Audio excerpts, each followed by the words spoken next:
Hey Dev team, welcome back to Flutter with Drag. In this episode we're going to continue our block pattern building for our quiz page. But before I do that, I just want to make a few changes to our quiz model. Basically, I just want to update the description to include which quiz we are. So I'm just going to add one in here. And I'm also going to do the same at the end of the first question, so that when we're viewing it on the screen, we know we are viewing the right quiz.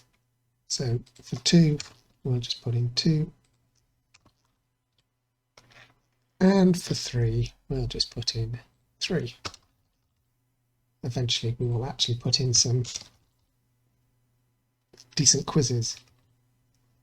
Okay, that's all I wanted to do there.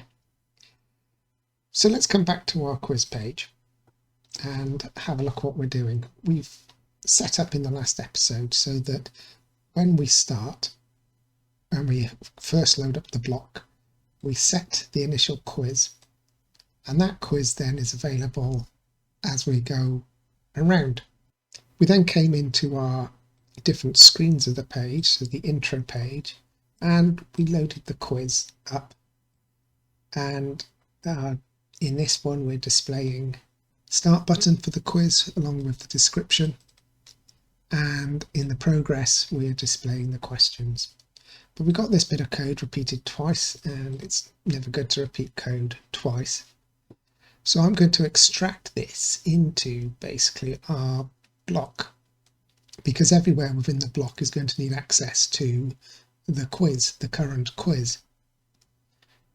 So if we come to our block and come to our quiz page block, what I want to do is have access to that quiz.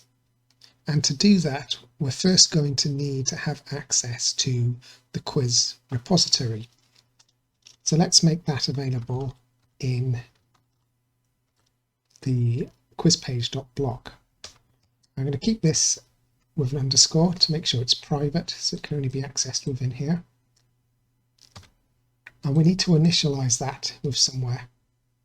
Now, a quiz block or any block doesn't have access to the context. So we need to pass into the block the quiz repository. We'll also make this final. So when we launch our quiz page block, we're going to require, let's put it in curly brackets so it's named, we're going to require a quiz repository, which we'll call quiz repository.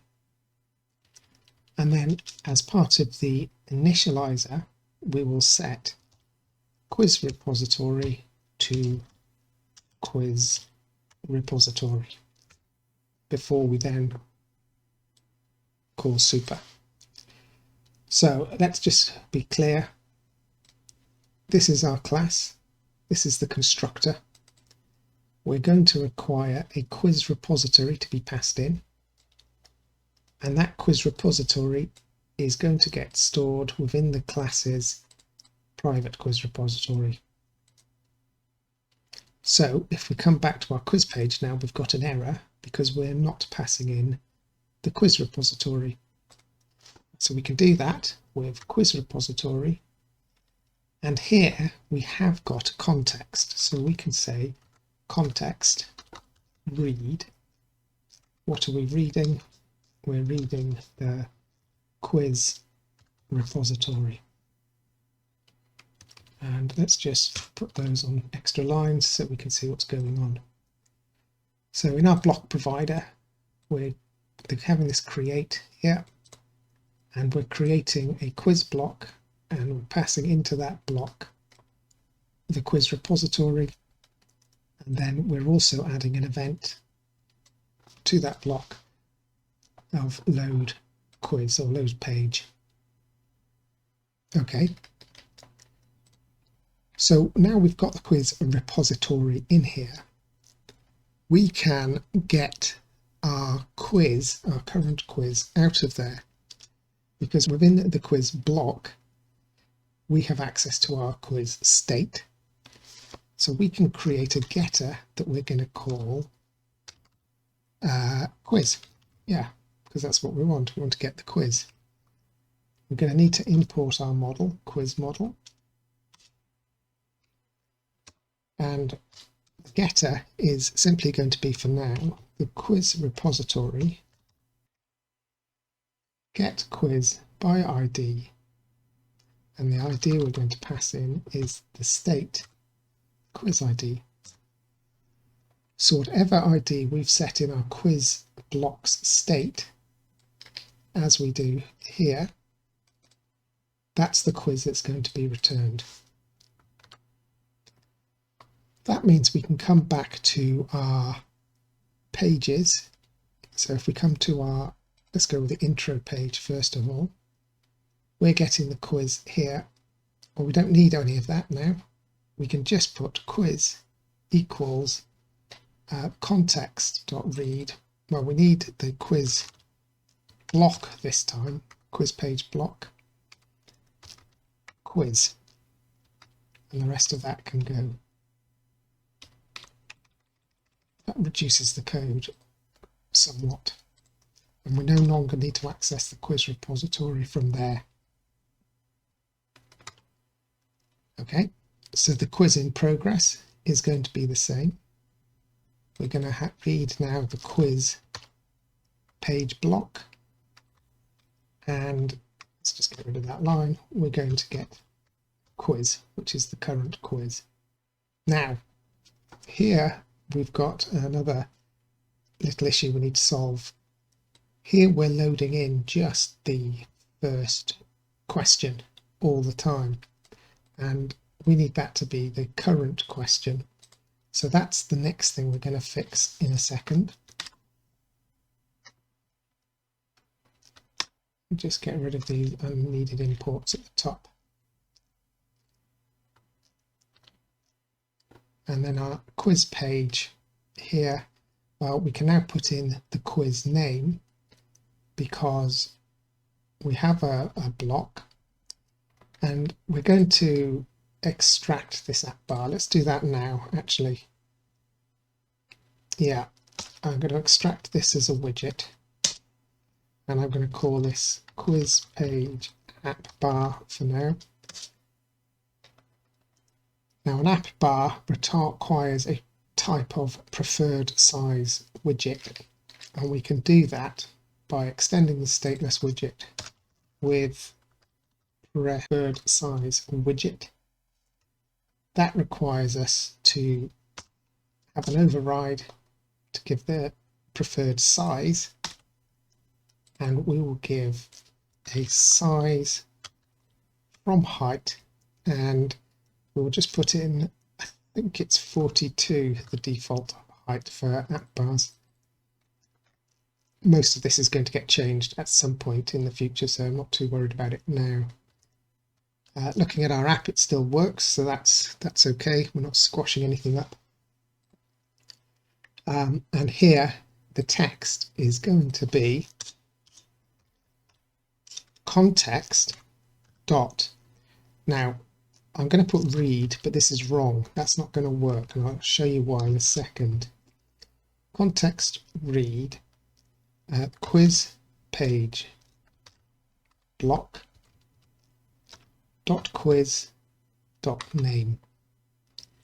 Now, the reason this isn't going to work, which we can see if we click on our emulator and go to General Knowledge 2,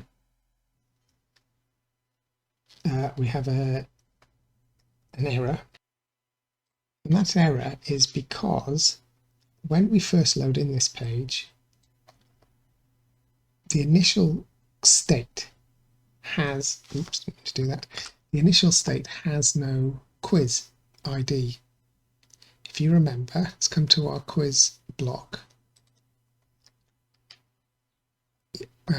Our initial state when we come onto this page is the basic quiz page state before we've called any of our events. And in this state, we set up a quiz ID with nothing in it. So when our state is called here on the get quiz, we're calling quiz repository get quiz by ID, and we're returning absolutely nothing. We're not passing an empty string there, and there isn't one with an empty string. So we need to handle that. Now the way we're going to handle that is by coming to the quiz model up here, and we're going to create a quiz factory which will return an empty quiz for us. So we can do that by creating a factory which is going to call quiz empty, and that is going to return a quiz. Just put these on separate lines here for you. A quiz with no name, a quiz with no ID, a quiz with no description, and a quiz with an empty list of questions. Then, coming to our quiz repository, so we're going to return a quiz first where quiz equals quiz by ID, but the first where has an or else. So if that is null, if it can't be found, we're going to call the or else, and the or else is going to return a quiz empty. So return the first quiz model you can find, and if you can't find one, return an empty one. So now when we load our app and refresh it and click on General Knowledge 2, you'll see that the title at the top is blank. Even though the quiz is loaded, we can see it says this is the description 2. So we know quiz 2 is loaded. And that's because on the quiz page, this bit I said isn't going to work. So we've been using context.read up until now. And what that does is it just takes the current state, if you like, of the current block as it is. It's not looking for any changes. And when our block starts, quiz name is blank. We've just discussed that. If we go back to our quiz event,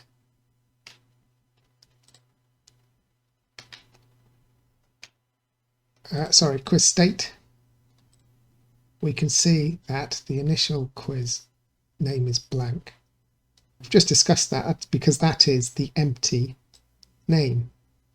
Now, what happens is we add an event to load the page, and the page is loaded, but this is never updated. So we need to change read here to watch. So instead of reading the quiz page block, we are watching, and we are watching for new states that are emitted. And when they are, and they're different, we're going to do something about it. We're going to make a change. This widget is going to redraw itself. So let's save that. And you saw General Knowledge 2 picked up there. And now whenever we go, the name is updated. And that's happening so fast, we never really see that there's a blank name there. But we know that there is.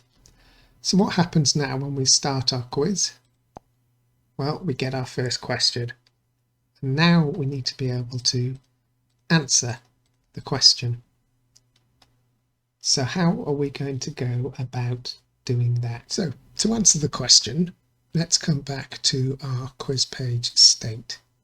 And we're probably going to need to have a little bit more information. For example, we're going to need to know if the answer selected was right or wrong. So what I'm going to do is, like we've got quiz status here, I'm going to create another enum called answer status. And the options there are unanswered, correct, or wrong. And just like I made the extension before, I'm going to do the same thing. going to make an extension for the answer status, answered status extension on the answer status. And again, we're just going to put these ball getters let me think, how do I want to word this? I think I want to say is, now we'll stick with what we've got. We've got is unanswered equals this equals answer status unanswered, which I've just realised we spelled wrong. Let's do that again. Unanswered. That's better. Copy that twice more. Spelt it wrong there as well.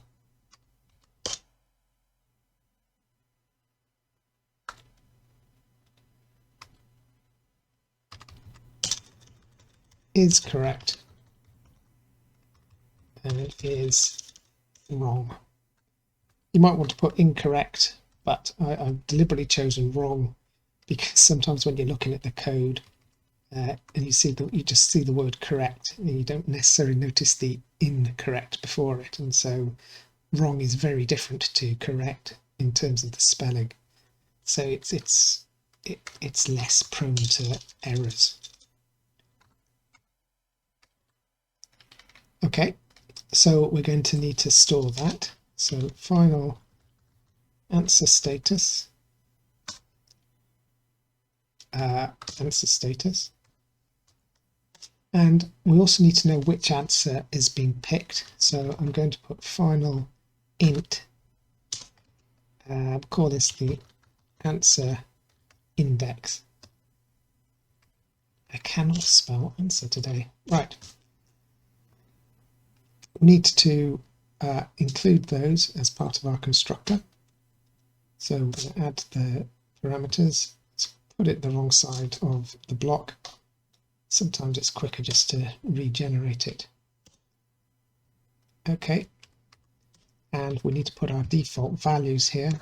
So the initial is going to be answer status unanswered.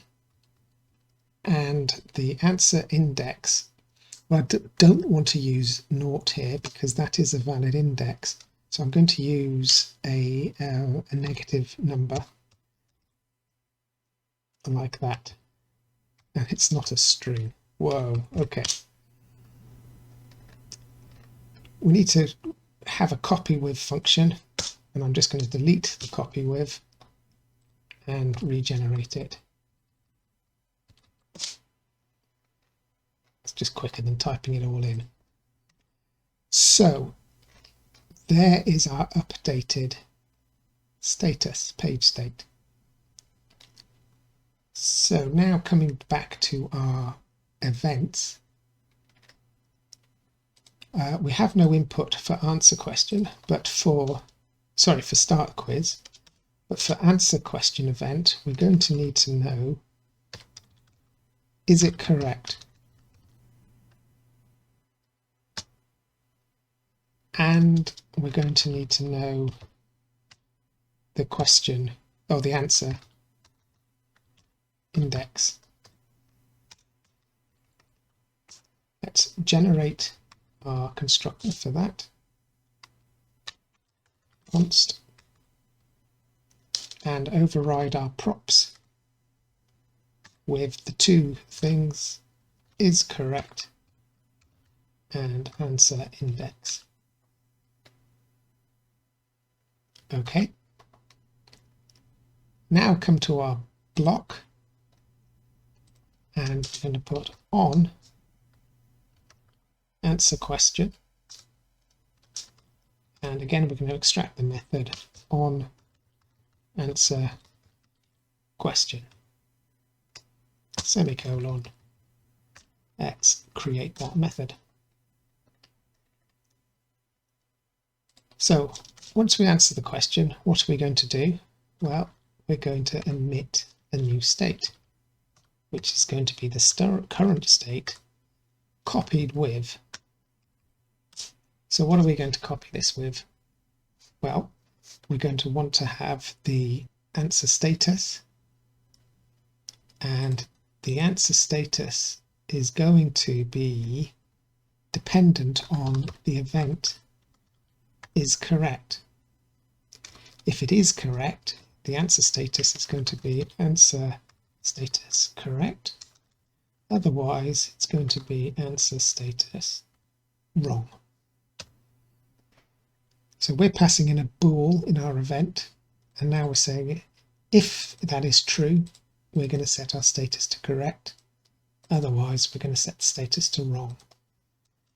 We also want the answer index, and that's going to be coming from the event as well, from the answer index. Okay. I think that's everything we need. Just for belt and braces, I think when we start the quiz, let's set the answer index to also equal -99 there. Okay, let's come back to our quiz in progress page now. So I'm just going to change this up a little bit here, and I'm going to bring in our quiz page block equals context.read. Again, we're going to change that in a second probably. Quiz page block,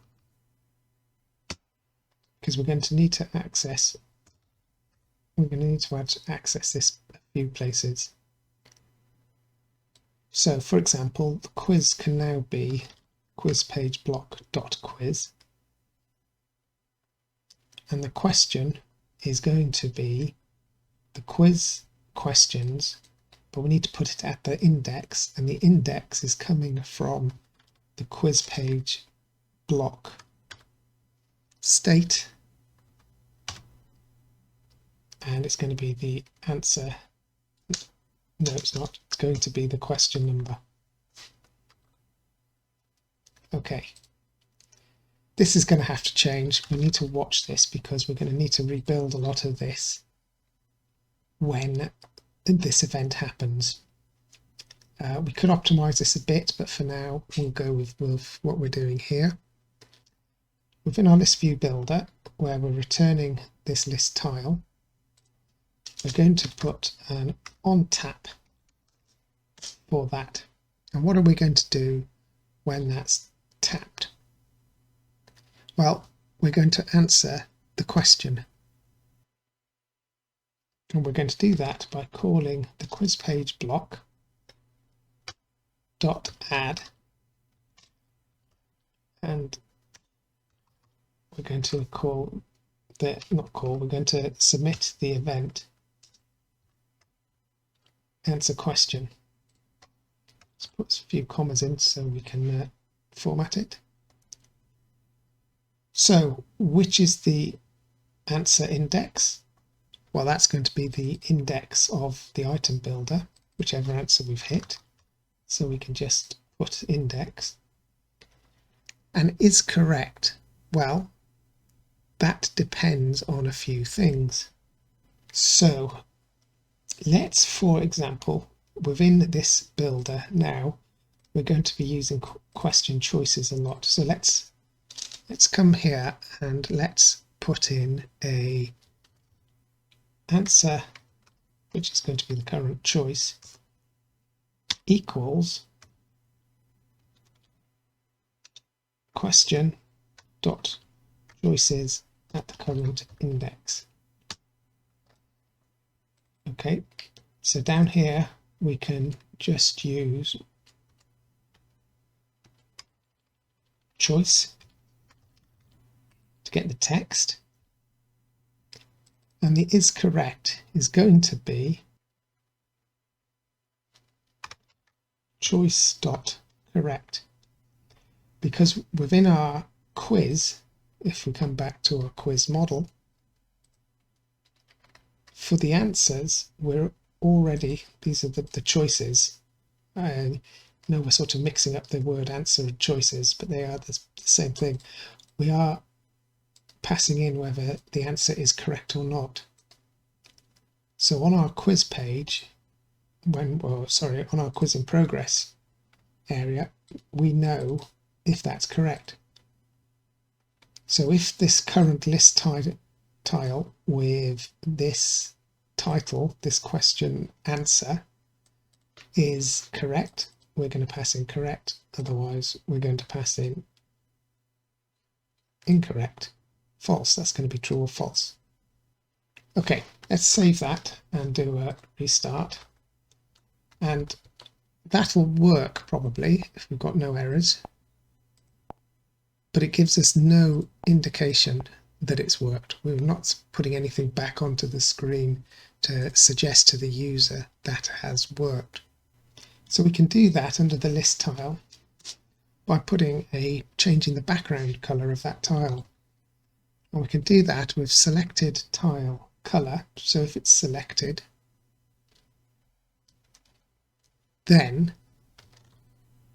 we're going to look at our quiz page block state answer status, and if the answer status is correct, we're going to do colors.green, otherwise colors.red. That'll all appear now. There you go. So the tile color, selected tile color, is going to be quiz page block bot. If we've answered the question correctly, it's going to be green, otherwise it's going to be red.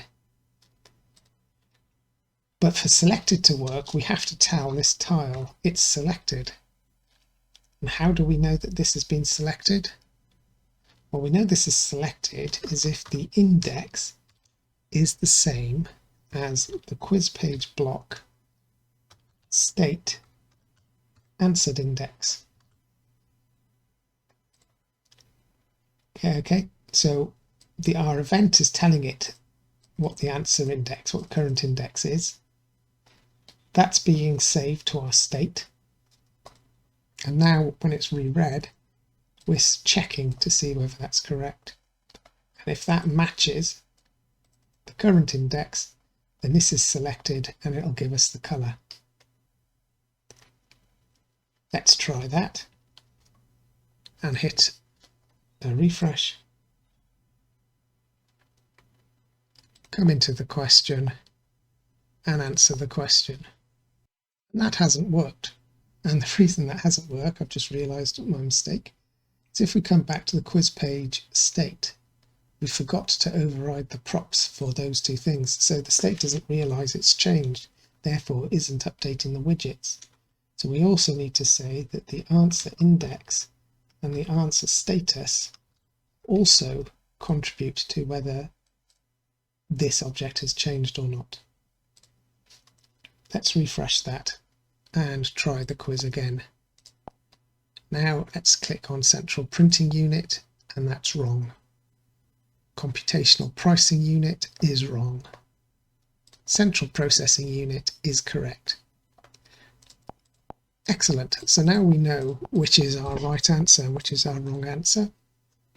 Going to make one small change to that quiz in progress page, and that is in the list tile. I'm also going to put selected color as colors.white. That'll just change the text of the selected to white, and that's easier to read. Okay, so that's all wonderful. Now we need to go on to the next question. So to go on to the next question, we need to come back to our quiz page events. We have a next question. We don't really need to pass any information to our block, so that's fine. We can just come and in here put on next question, on next question. Let's create that method.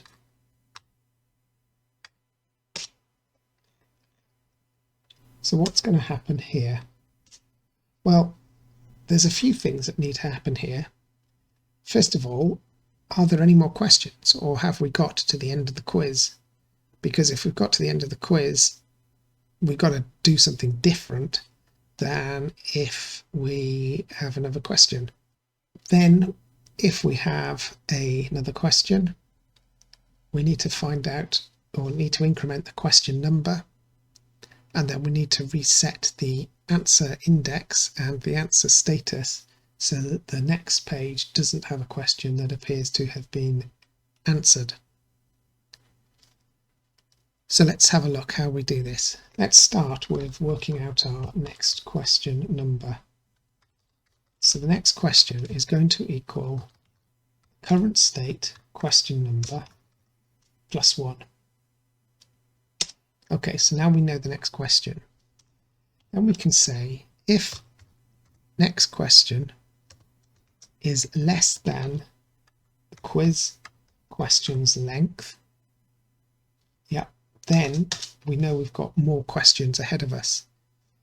So in that case, we're going to admit state copy with, and what I just said we're going to change there is the question number, and that's going to be the next question.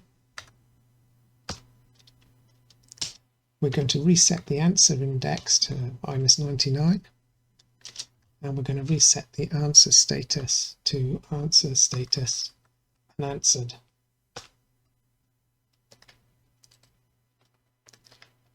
Else, so if there aren't any more questions, we're going to omit a state, copy with status, quiz status finished.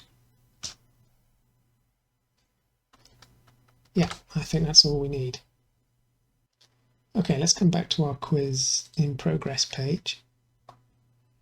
And after we have our list view builder, we're going to put in within our column, in fact after our expanded, let's put in another sized box.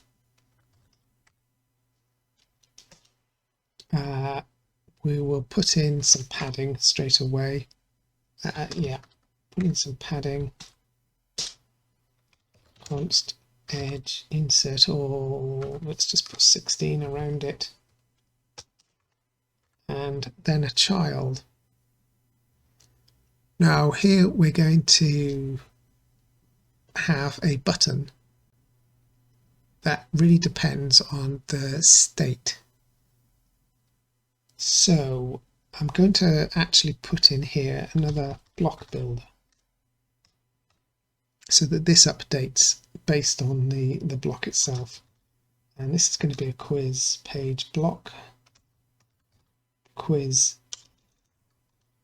page state, and the builder. Let's have a think about this. So if the state answer status is unanswered, then I don't really want to return anything, so I'm just going to return a size box because we need to return something, but a size box is invisible. Else we're going to return an elevated button, and we're going to have the child. Let's do the child first. It's just going to be text which says next for now, and the on pressed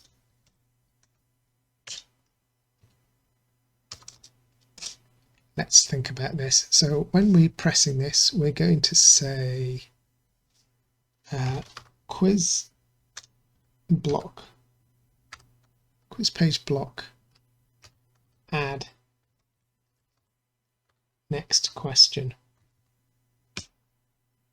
I think that's all we need to do. Yeah, we could style the button a little bit as well. Let's create an elevated button style from, and we'll set the primary color of that to be, let's think, state answer status is correct. Let's have colors.green, otherwise colors.red.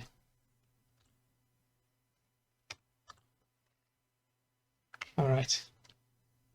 So there we go. We've got our next button at the bottom, which changes its color based on whether we've got the answer right or wrong. Let's click the next button and see what happens. Nothing.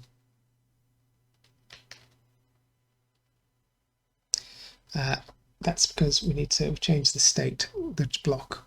We need to just refresh the block. So let's click next. There we go. Which originally on Amazon sold which only product, books, which computer and scientist, Tim Berners-Lee, and which electronic companies now said this should take us to the final page, which it does. Well done, you've finished the quiz. Okay, so I mean all the pages need sprucing up and looking good, but there's a lot more work to be done yet. For example, we need to put some scoring in perhaps to keep track of scores, and we also need to not hard code our question list. So I think in the next episode we'll finish off this block just by putting in scores and a few other little bits like that, and then in the following episodes we will look at getting our data from some other source. So folks, as always, if you've enjoyed, don't forget to leave a like and subscribe. It does help me out, and we shall see you next time as we create our quiz app with Flutter with Drag. Alright, take care folks. Bye for now.